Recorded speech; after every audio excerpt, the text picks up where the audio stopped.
No matter how many times I attempted to correct it, the hallway floor's quiet creak always gave us away. It was just one of those quirks of our home, a modest two-bedroom apartment that was small and ours. On Pancake Saturdays, the kitchen was a battleground. The living room had a couch that drooped just enough to swallow you whole. Isla, my kid, was my universe. And although it wasn't new, it was ours. Wrapped in her blanket cocoon on the couch, she was already awake that morning, peering over the edge like a wary turtle.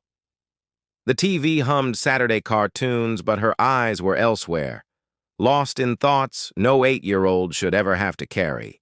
I said, "Pancakes," walking into the kitchen and pulling out the same mix. We used every weekend. It was our tradition. "Yeah," she murmured softly, smiling. "Always." It was a tiny act of resistance against the chaos outside these walls. When I poured the batter into the pan, the warm, comforting aroma of vanilla rose up around us. She approached and stood nearby as I flipped one. Wearing her blanket like a cape, she watched the batter bubble, but the usual spark in her eyes was gone. My ex-wife's name alone, since the last time she returned from Bell's, sometimes makes my stomach turn. Even though I taught myself not to criticize her in front of Isla, there were lines I would not cross. Belle had long since jumped over those lines. Her words, her presence, her whole demeanor had become blade-like. Any softness I remembered from when we first met was now covered in ice. She hated every aspect of how I parented, from not buying organic milk to letting Isla sleep in, to the TV, the pancakes, the bedtime stories on weekends. Even the positive affirmations. Just last week she said I was impeding Isla's development by letting her dress herself. Apparently, mismatched socks are a sign of negligence. But the worst part wasn't the criticism. It was the way. Isla withdrew afterward, quiet, tense. She refused to say what was wrong. She never did.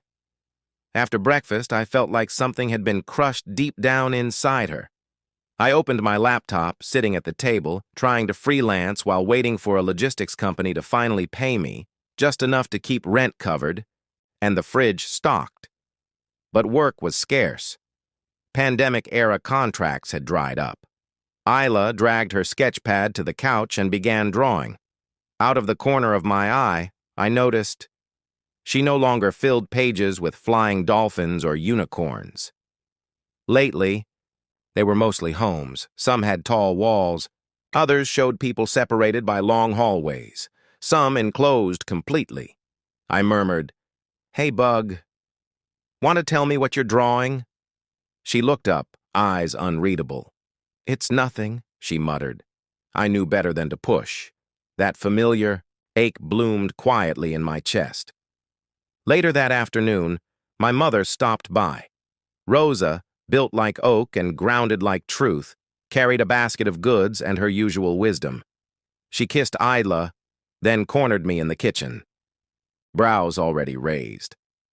"She's quieter," she said, folding a dish towel. "I know," I said.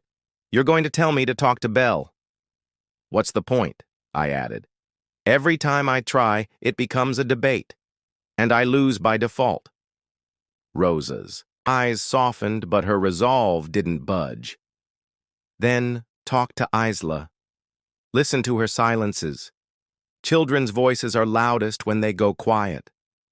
I nodded, unable to express the helplessness gnawing at me. That night, as I tucked Isla in, she leaned in and whispered, "Truth has its own legs, me Joe. It walks when it's ready." Silently, I nestled her in, kissed her forehead, and switched off the lamp. As I got to the door, she said softly behind me, "Daddy, yeah?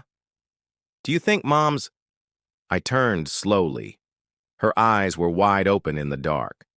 "I think sometimes people forget how to be good," I answered. "But I also believe the truth always finds its way." She simply rolled over, pulled her blanket up, and said nothing more. but you have to hold on to it, even when it's small. I felt the storm building as I sat alone on the couch, staring at the blank wall. During mediation, custody talks, lawyers' calls, Belle began asking for more time with Isla. Fewer photos of me. She said it was for stability. But I knew it was about control. She started documenting everything. He feeds her processed food. He lets her stay up too late. He's losing structure. But trust, that was mine, and I would never let her take that. Fights don't usually begin with swords. They start softly, quietly. And I guard that trust like a fortress, because our lives were small, but they were peaceful. Belle used to smell like oil paint and lavender. Her laugh erupted freely. Her hands were always stained with color. We'd lie on the floor, spinning just fast enough for me to want to keep up. She used to say things like, "I don't care what the world thinks. I just want to make things feel honest." And I fell in love with that woman, but somewhere along the line she disappeared. Now, when Belle enters a room, the air changes. Her posture is perfect. Her voice is calm. Even her hair feels calculated, like she's stepping onto a television set. I'm not sure when she traded truth for performance, but she did. She struck my desk with accusations, using my emotional withdrawal as proof. She claims I pushed her into Curtis's arms. And the worst part is, she did it knowing. Curtis, always with that smug, knowing smile, as if life's a script and he's read ahead. Isla never looks at him. Not when he stands beside Belle at drop-offs, his hand on her lower back like he's claiming territory. Belle says I confuse Isla emotionally, but he's a stable male figure. Her lawyer, Nayan Kirk, is as sharp as she is soft-spoken. In court, Belle plays the role to perfection. During our last hearing, Nayan said, "Mr. Grant is manipulating his daughter to earn her loyalty." She read my old texts aloud, like a prosecutor. "Unveiling crimes! She is poisoning Issa against me," I had messaged Rosa once. They used it like evidence.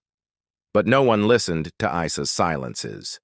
Belle cried on cue, held Issa's hand at just the right moment.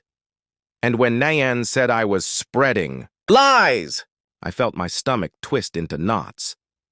After the hearing, I sat by Issa's bedside, her chest rising and falling, finally at peace.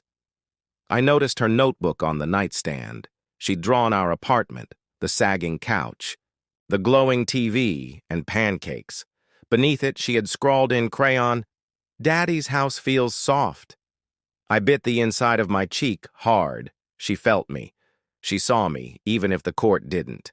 Even if Belle cast me in 100 versions of failure, Issa was listening. And maybe, just maybe, she was finding her own voice. That was the one thing Belle hadn't prepared for. Because sometimes a child's silence isn't agreement. Sometimes it's just waiting. Waiting for the right moment to speak.